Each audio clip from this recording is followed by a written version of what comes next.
to introduce to you our next speaker. The title of his speech is Hacking Expectations. The objective of our speaker's speech is to use effective body language, verbal variety, vocal variety, and to use antidote suggestion for the audience. The time of his speech is 5 to 7 minutes. Please help me to welcome Mr. Rob Archangel to the stage. Rob?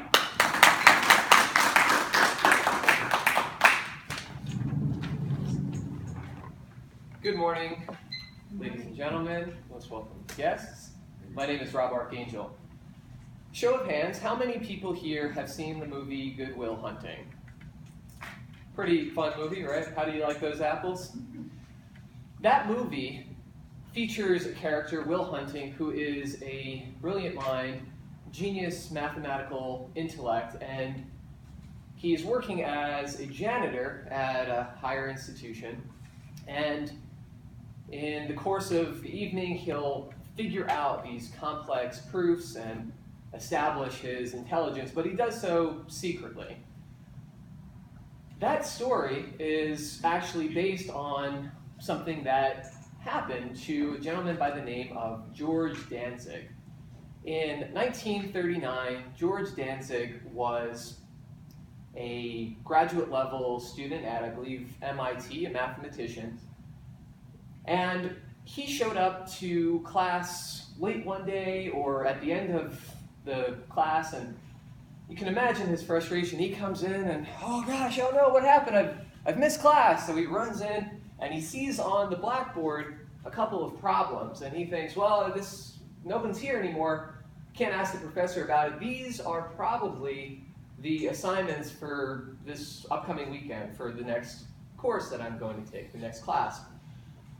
So he writes them down and he gets home and he starts working on them, and he thinks, gosh, these are really tough. I'm not really sure what to make of this, but okay, I'll keep working. And he's working and he gets back to class the next week.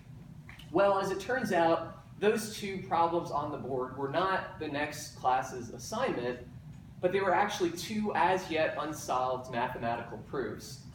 And this man didn't know that he wasn't supposed to get it, this wasn't something he was supposed to do over the weekend, and he did.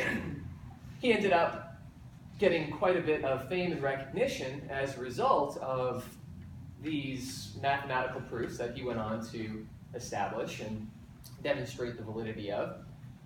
And his story has become the basis for a lot of positive thinking models. People say, well, you know, if he didn't know that he was not supposed to be able to do this, that was what gave him the opportunity to be successful at it. It's like that old song about the kid who didn't know that he wasn't Superman, didn't know that he shouldn't be able to fly, and so he did.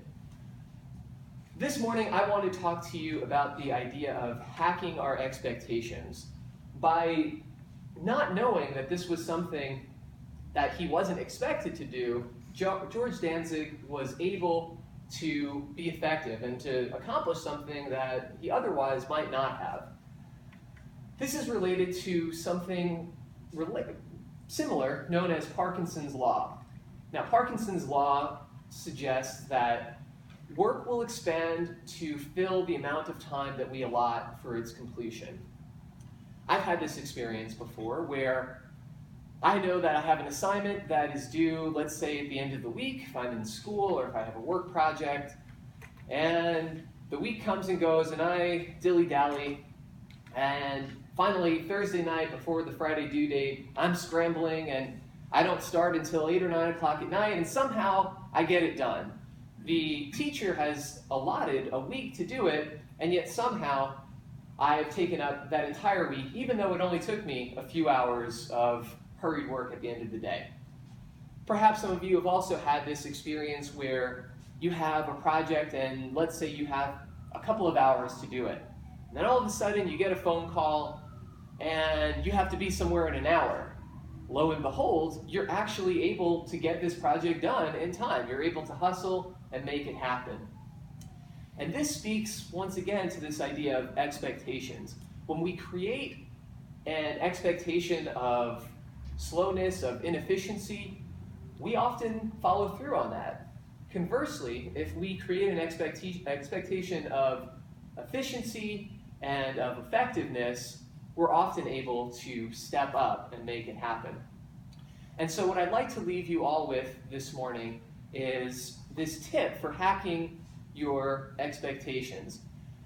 Give yourself deadlines. Create, even if they're artificial, even if they exist only in your own mind, a time frame, a timeline to work on so that you're able to go and create things, make it happen, make it serious so that you believe that this isn't something you can just kick the can down the road on, but instead, I have to get it done, let's make it happen.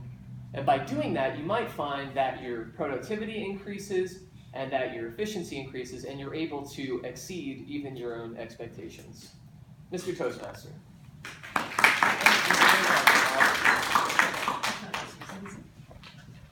He's right. I use the same principle.